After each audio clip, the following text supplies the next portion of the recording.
The church bells rang, sharp and clear, echoing through the hall. My palms were sweaty, my throat dry, but my heart beat with hope.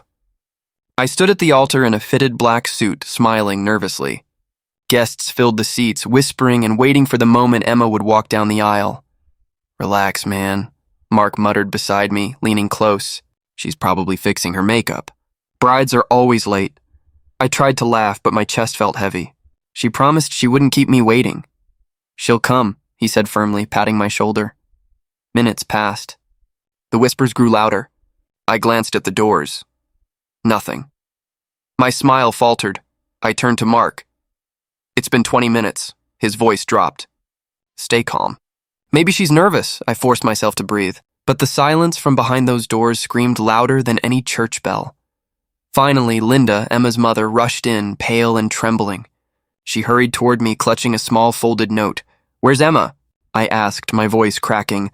She opened her mouth, but only tears spilled out. She handed me the note instead. My fingers shook as I unfolded it. The words stabbed me deeper than any knife. "I can't do this. Don't wait for me." The hall fell into chaos. Guests gasped. Some whispered cruelly. Others stared with pity. My hands went numb, the paper slipping from my grip. "She left," I whispered. Mark grabbed my arm. "We'll find her." Don't lie to me." My voice broke, echoing through the church. "She left me." Linda covered her face, sobbing. "I don't know why she—" I stepped back, feeling like the walls were closing in. "She swore she loved me. She swore." The whispers around me turned sharp. Poor guy. Didn't see that coming. Humiliating. Each word burned into me like acid. Mark tugged at my sleeve. "Let's go outside." "You don't need to stand here." I shook my head violently. "No, they need to see me. They need to see what she did," he frowned. "You're hurting yourself." "Do you think I care?" I spat. "She made me a fool in front of everyone. If I walk away now, I'll look even weaker." Mark clenched his jaw. "Then what do you want to do? Wait here like she'll magically come back?" My hands curled into fists. "I want answers." Linda stepped forward, pleading. "Please don't hate her. Maybe she— Don't defend her!" My voice cracked. She humiliated me. She threw away everything we built. "And you want me to be calm?" Tears streaked her cheeks. "She's my daughter. And she was supposed to be my wife." I shouted, my throat raw. Mark pulled me back before I lost control. "Listen to me. This isn't the end. We'll figure out why she did this, but right now you need to breathe." I dragged my hands over my face, shaking. I gave her everything, Mark. I trusted her more than anyone. And she couldn't even look me in the eye when she destroyed me. The whispers behind us sharpened again. Maybe she found someone better. Maybe she never loved him. My chest tightened. Rage simmered in my veins. I turned on them, shouting, "Shut up! All of you!" The crowd fell silent. Dozens of eyes stared, wide with shock. Mark hissed in my ear, "You're losing it." "I already lost everything," I muttered. He didn't argue. He just gripped my arm tightly and guided me toward the doors. Each step felt like walking through fire. Outside, the cool air slapped against my face. I staggered to the steps and sank down, burying my face in my hands. Mark sat beside me. "I know this hurts, but you can't let it break you," I laughed bitterly. "Break me? She didn't just break me, she erased me. Do you know what it feels like to stand at the altar and realize you're nothing but a joke?" His eyes softened. "You're not a joke." "I am," I said flatly. "That's what they saw in there. A man left behind, abandoned like trash. They'll remember this forever." Mark leaned forward. "Then don't let this be the end of your story. Let it be the beginning of something else." I looked at him, my voice hollow. "What beginning comes from betrayal?" He answered quietly, "The kind where you decide who you really are." I stared at the horizon, my hands trembling. "No, not yet. I'm not ready to be wise or calm. I want her to hurt the way I hurt. I want her to feel this shame." Mark's brow furrowed. "Revenge won't heal you." "Maybe not," I whispered, "but it'll keep me alive." The church doors opened again. Linda stepped out, her shoulders slumped. She whispered, "She's gone." "She won't answer her phone." I stood slowly, my voice cold. "Let her run. One day she'll face me again. And when she does, she'll know what it means to abandon me." Mark placed a hand on my shoulder. "Don't lose yourself," I shook him off. I already did. For the first time in my life, I felt nothing but emptiness. The man who had stood at the altar with hope in his heart was gone. In his place stood someone darker, someone who would never trust so easily again. I clenched my fists and whispered to myself, "This is where it begins." I locked myself in my apartment for days, curtains drawn, phone on silent. The air stank of stale coffee and bitterness. Mark pounded on the door. "Open up, man. You can't keep doing this." "I don't want company," I muttered through the wood. "You think shutting everyone out will fix it?" "It won't," I admitted, my throat tight. "But at least I don't have to see their pity." The knocking stopped. Then his voice softened. "I'm not pitying you. I'm worried." I pressed my forehead against the door. "Leave me alone, Mark, please." He sighed heavily. "Fine, but I'm not giving up on you." His footsteps faded down the hall. Silence returned, wrapping around me like chains. Pity, everyone's eyes had been full of it. I hated it more than hate itself. Hate made me fight. Pity made me small. Late one night, my phone buzzed on the table.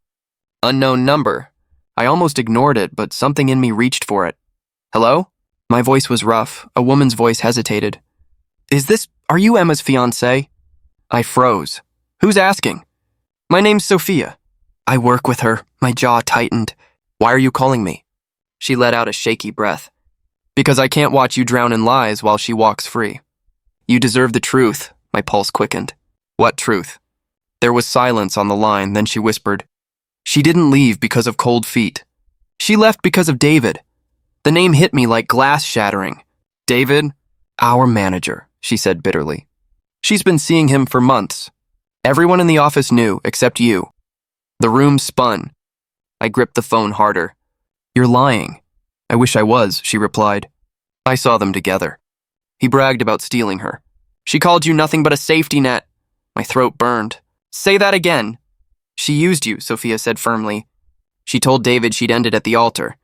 He laughed about it." "That man has no shame." My chest caved in. I staggered back against the couch. She said she loved me." Sophia's voice softened. "I think she loved what you gave her, comfort, security. But David gave her excitement." "That's what she wanted." I clenched my teeth.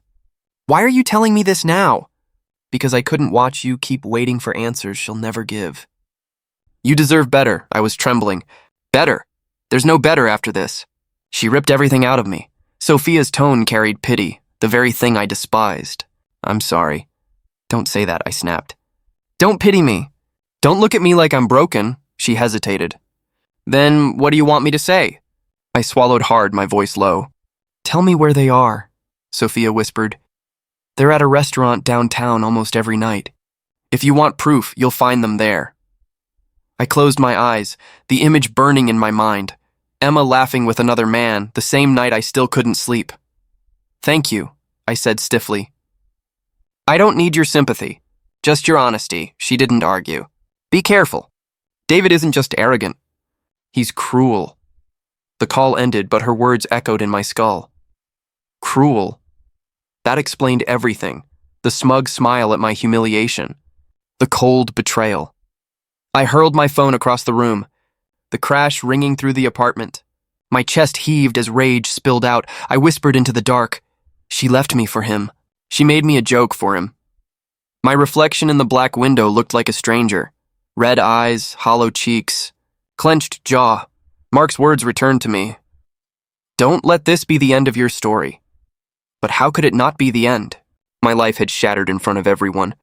My dignity had been torn apart, unless I made their laughter die in their throats. I spoke to myself, every word sharper than the last. If love betrayed me, then love is dead. If she chose him, then they'll both pay. I won't beg. I won't cry. I'll rise. The anger in me no longer felt like poison. It felt like fuel. That was the night revenge whispered to me for the first time. And I listened. I found them exactly where Sophia said they'd be. A polished restaurant downtown, all glass walls and dim lighting. My chest tightened as I stepped inside. There she was. Emma. Her laughter rang across the room, sharp and cruel, seated beside David like I had never existed. I walked to their table, my legs heavy but steady. She froze when she saw me. are you doing here? I stared at her, my voice shaking. Why don't you tell me, Emma? Why did you leave me at the altar? David smirked, leaning back in his chair. Because she realized she deserved better. I ignored him, my eyes locked on hers. Say it, Emma. Say you betrayed me. Her lips curled. You call it betrayal. I call it freedom. You were convenient, but he makes me feel alive. The words cut deep, but I forced myself to stand tall. Convenient? You promised me forever, David chuckled, sipping his drink. Promises are for fools. Didn't you see it? She never looked at you the way she looks at me. I turned on him, anger rising. You think this is funny? Ruining 2 lives? Ruining? He laughed louder. No, my friend. I gave her what she wanted. You were nothing more than a stepping stone. Emma reached for his hand openly, her eyes cold. He's right. You dreamed small. I wanted more. The air around me cracked. I could hear people watching, whispering, just like at the altar.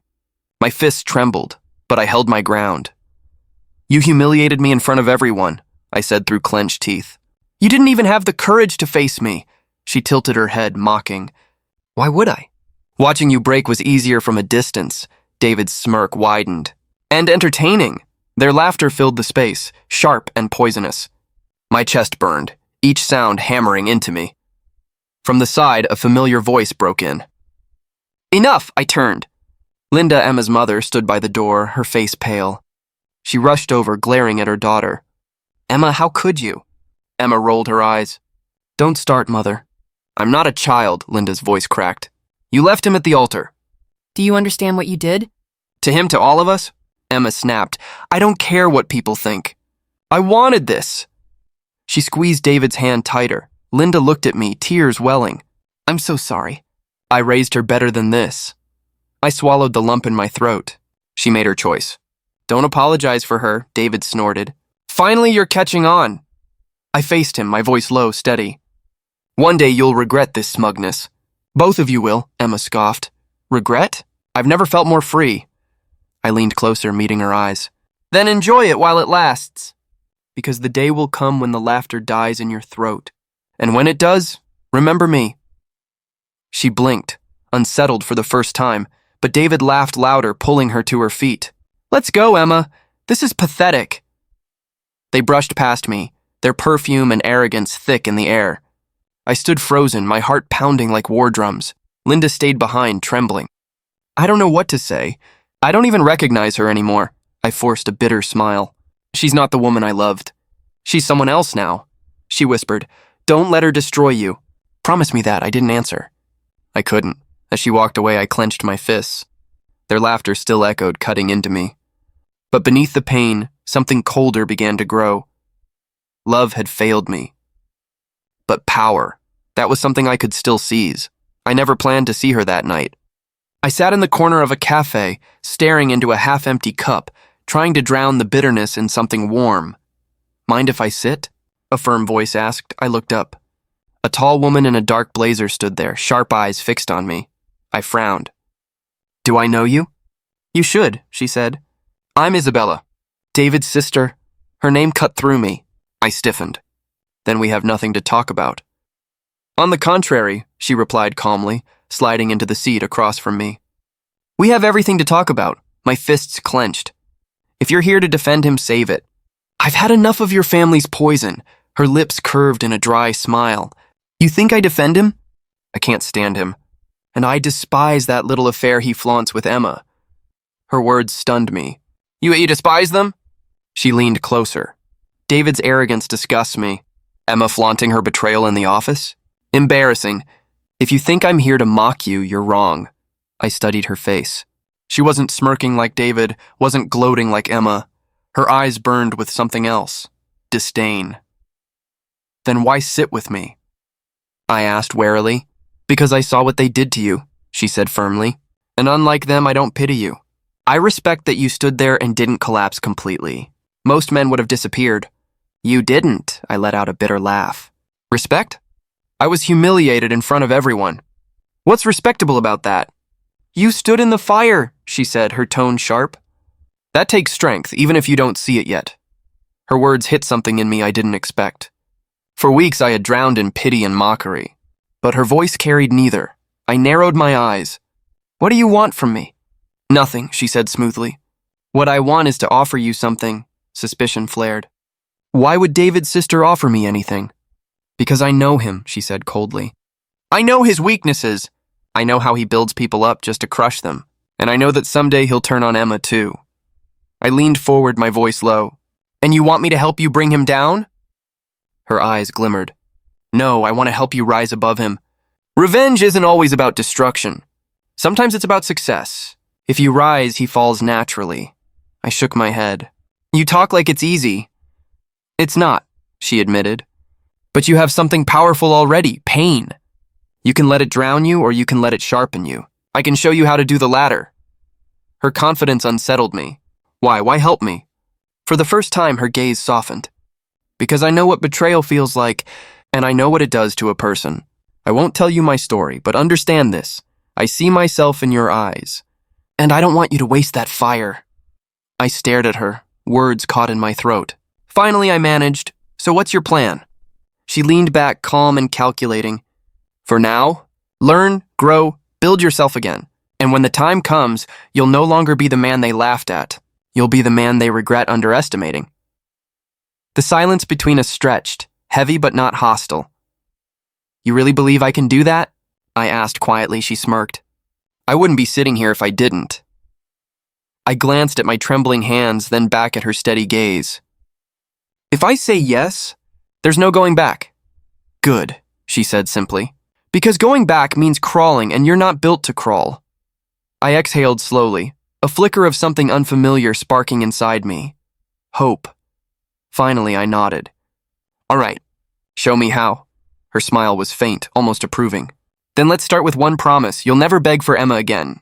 She doesn't deserve your pain. I clenched my jaw. That promise, I can keep.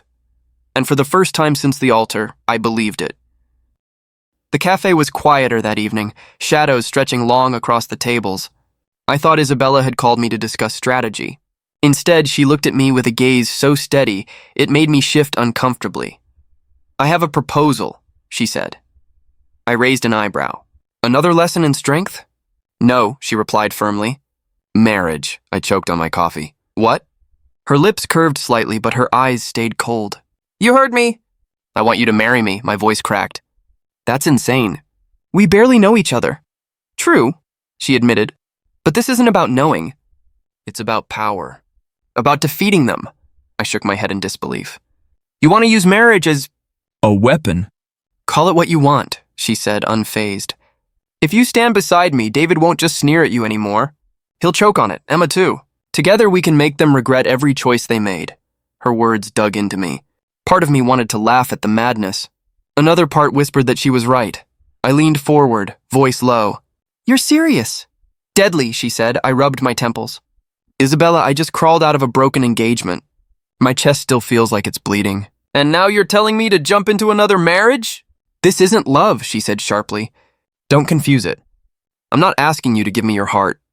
I'm asking you to give me your hand, and in return, I'll give you strength. Her tone was unshakable. Do you want revenge or not? Her words stung because they were true. I clenched my fists. Of course I do. Then take this chance, she pressed. Imagine Emma watching you walk in with me as your wife. Imagine David forced to respect the man he mocked. Every door he closes, I'll open for you. Every insult they threw at you will turn into fuel. The image seared my mind, Emma's face pale, David's arrogance shattered. It was intoxicating, but doubt still gnawed. And what do you get out of it? Why tie yourself to me? For the first time, her voice softened. Because standing alone is exhausting. I have enemies too. Some wear suits, some share my blood. But if I have you, I have an ally who knows pain like I do. That matters more than love ever could. Her honesty disarmed me.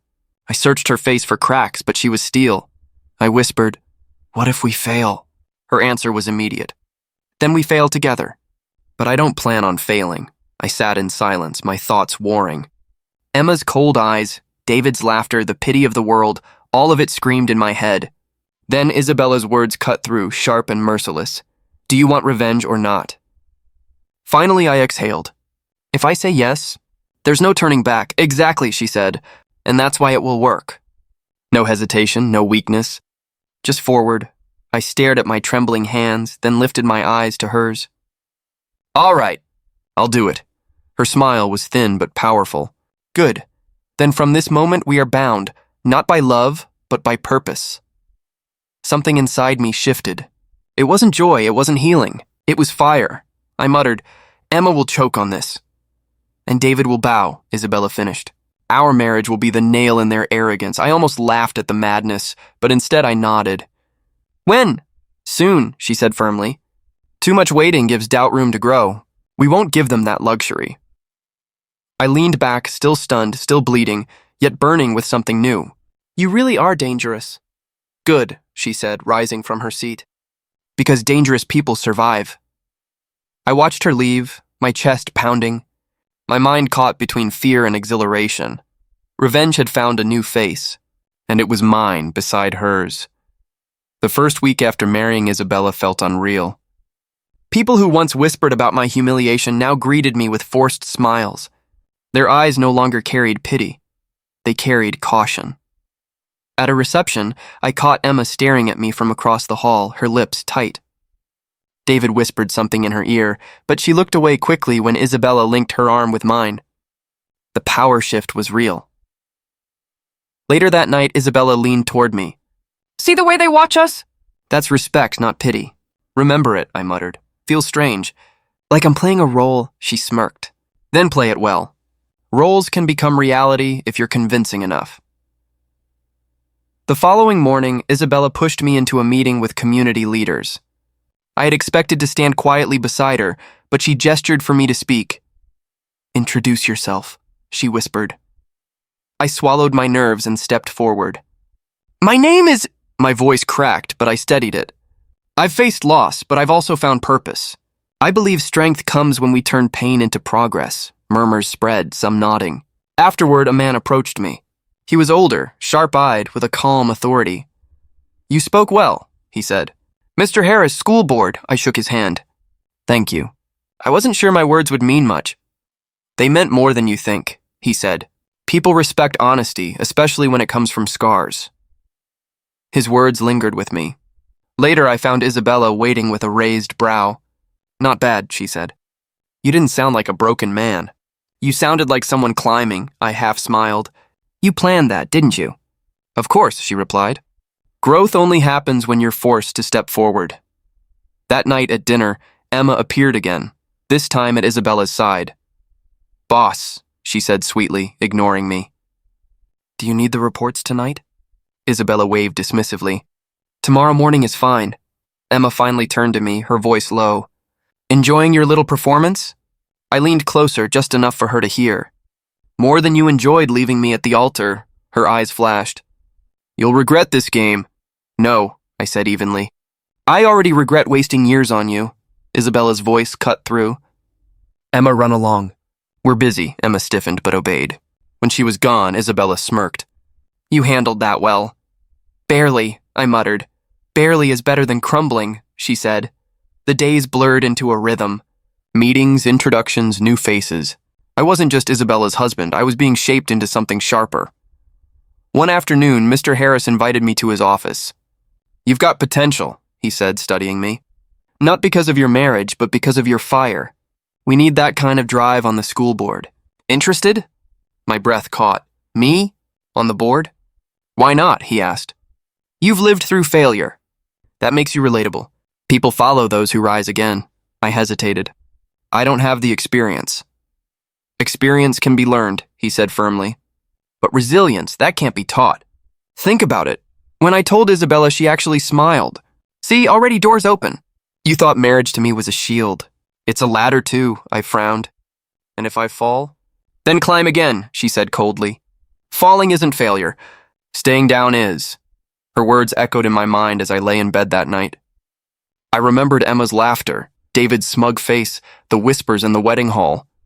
Each memory fed the fire inside me. I whispered to myself, I won't stay down. From ashes I was rising, and this time I wouldn't break. I never expected Emma to knock on my office door. When I looked up, she was standing there with her eyes lowered, her voice soft. Can we talk?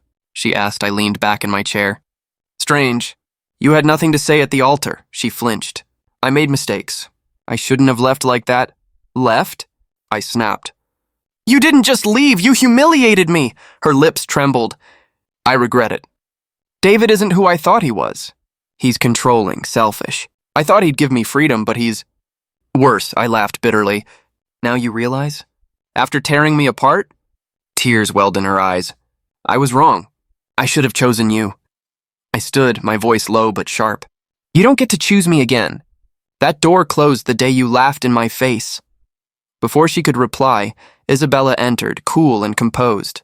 Emma, she said flatly, why are you here? Emma wiped her eyes. I just wanted to apologize. Apology accepted, Isabella said, her tone icy.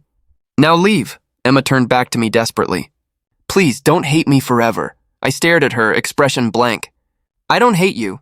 You're just nothing now. Her face fell, and she walked out without another word.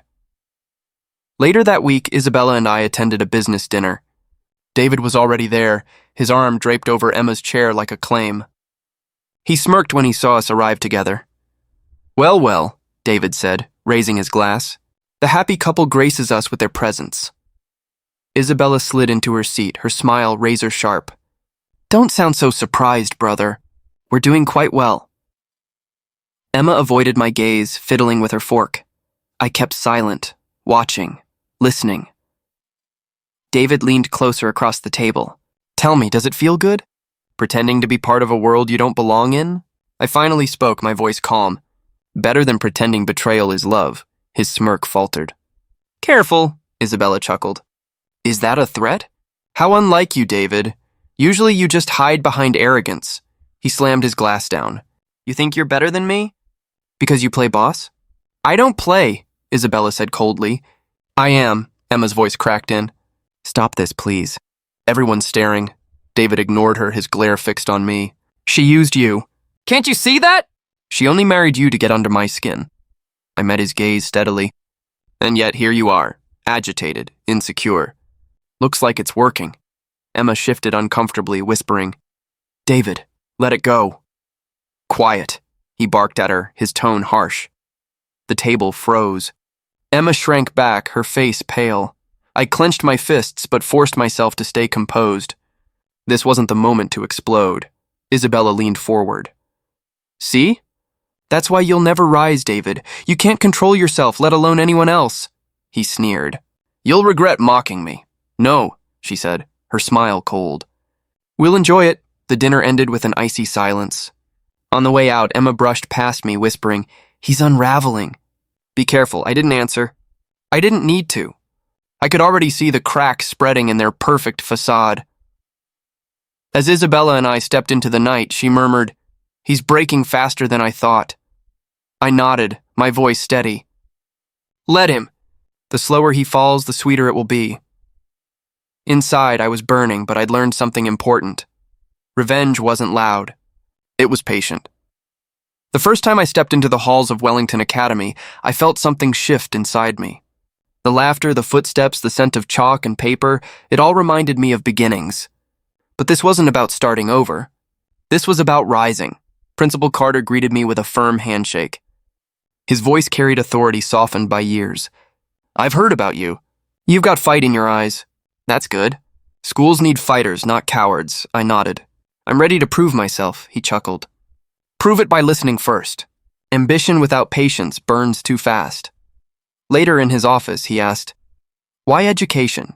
You could have chosen business, politics, anything, I answered honestly, because knowledge builds power that can't be stolen. Money fades, but respect earned through shaping lives, it lasts. He studied me for a long moment before nodding. Good answer. You'll do well here. Weeks passed. I taught, I learned, and slowly, the whispers of mockery that once haunted me transformed into nods of acknowledgement. Staff began to seek my opinion. Students listened when I spoke. For the first time, my scars felt like lessons, not chains. One evening, Carter called me into his office again. You're catching attention, he said, leaning back in his chair. People respect resilience. They see you as a leader, I swallowed. I'm just doing my job, he smiled faintly. That humility will serve you well. But don't hide from ambition. I'm retiring soon. This school needs someone who can stand tall. The words struck me. Are you saying— I'm saying think about it, he interrupted. The seat of principal isn't given, it's earned. But I see potential in you. When I told Isabella later, her lips curved. Principal, she said slowly, savoring the word. That has weight. Imagine David hearing that, I smirked. It would eat him alive, she leaned closer. Then take it. Don't hesitate. You've earned this rise. At a school event, I saw Emma again. She stood at the edge of the crowd, her gaze locked on me as parents and teachers shook my hand. When the others moved away, she approached quietly. You look different, she said softly. I kept my tone even. Different from the man you left standing at the altar? Her eyes flickered with shame. I was foolish. I see it now. You've become someone powerful. Someone I can't reach. I studied her, noting the tremor in her voice. Regret suits you, I said coldly. She bit her lip. Do you hate me that much? No, I replied. I don't hate you at all. Hatred means I still care. I feel nothing. And nothing is worse. Her breath hitched, but before she could reply, David stormed over, his tone sharp. Emma, what are you doing here? She stepped back quickly. Nothing. I was just leaving. David glared at me, venom in his voice. Don't think your little position here makes you my equal. I smiled faintly. Equal? No, David. I'm already past you. His face reddened, but Isabella appeared at my side, her arm slipping through mine.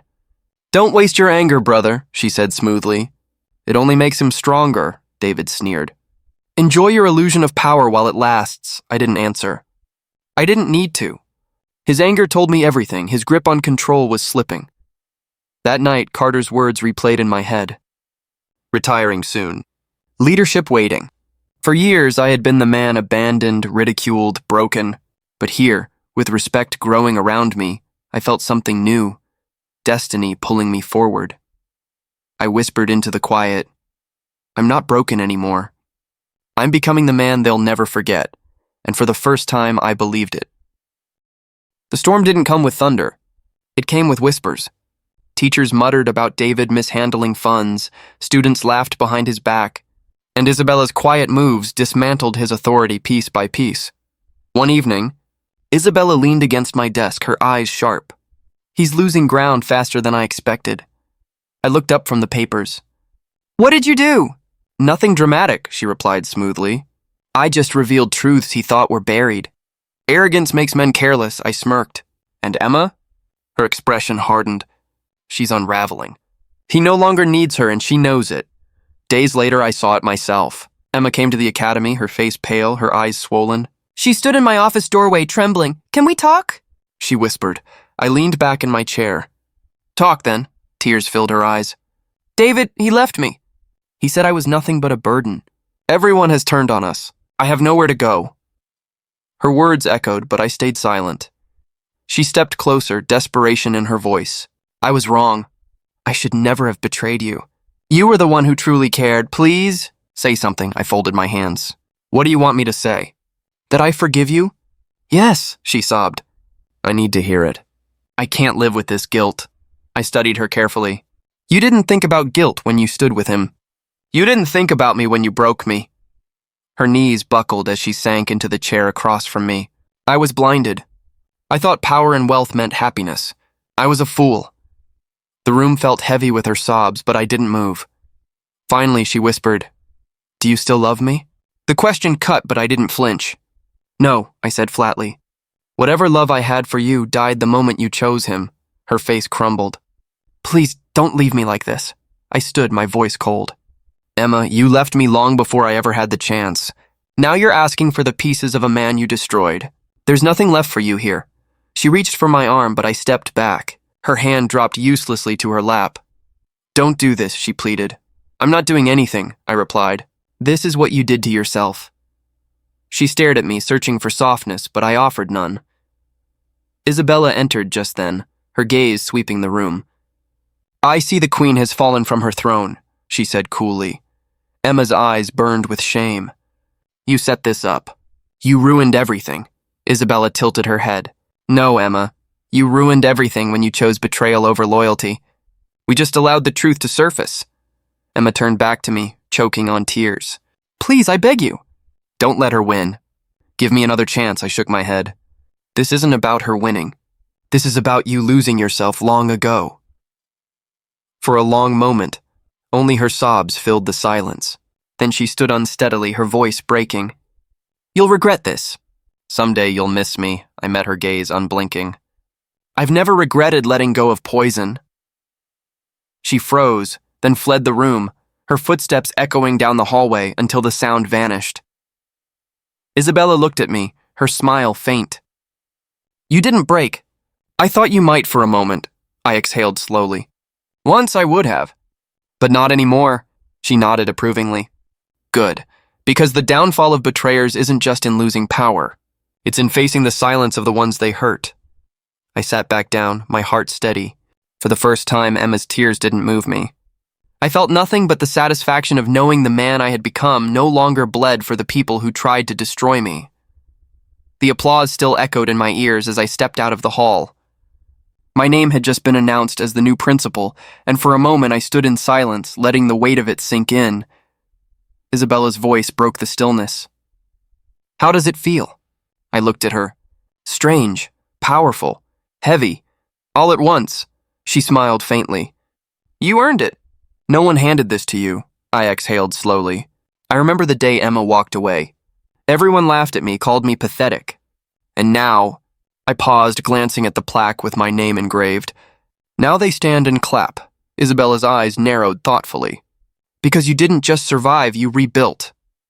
Before I could answer, Emma appeared at the far end of the hallway. Her steps were hesitant, her voice soft. Congratulations. I stared at her calm but distant.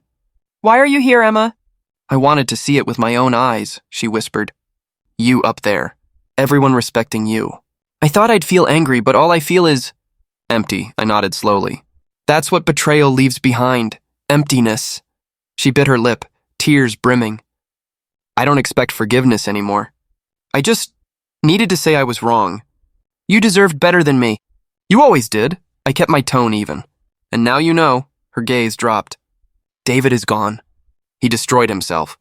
And I'm nothing without him. But you... She looked back at me, her eyes trembling. You became everything I once claimed I wanted. The words struck, but there was no wound left to open. Emma, I said quietly, your downfall isn't my victory. It's your lesson, she winced. Do you hate me? No, I replied. I don't feel enough for hate. Not anymore, her face twisted with regret. If I could go back, you can't, I cut in. The past is closed. The only thing left is what we do now. Silence stretched between us until Isabella stepped forward. He doesn't owe you anything, Emma. Leave him in peace. Emma looked at Isabella, then back at me. You're right, she whispered. Goodbye. Her footsteps faded down the corridor, and for the first time I didn't chase, didn't ache, didn't break. Isabella tilted her head. You didn't waver. Not even once, I let out a breath. Because I finally understand. My story was never about winning her back. It was about finding myself. We walked outside, the evening air cool against my skin. The courtyard lights glowed softly, and for a moment I just stood there, staring at the place where once I had been humiliated, mocked, abandoned. Do you regret anything? Isabella asked quietly. I shook my head. No. Everything they did, every wound they left, it forged me into this. Without it, I'd still be small, weak, begging for scraps of love. Her lips curved into the faintest smile. And now, I said firmly, I stand taller than the ones who tried to break me. The night was silent, but inside me there was no storm, no fire, just clarity. I whispered to myself, the words steady, final. I survived. I rose, I won.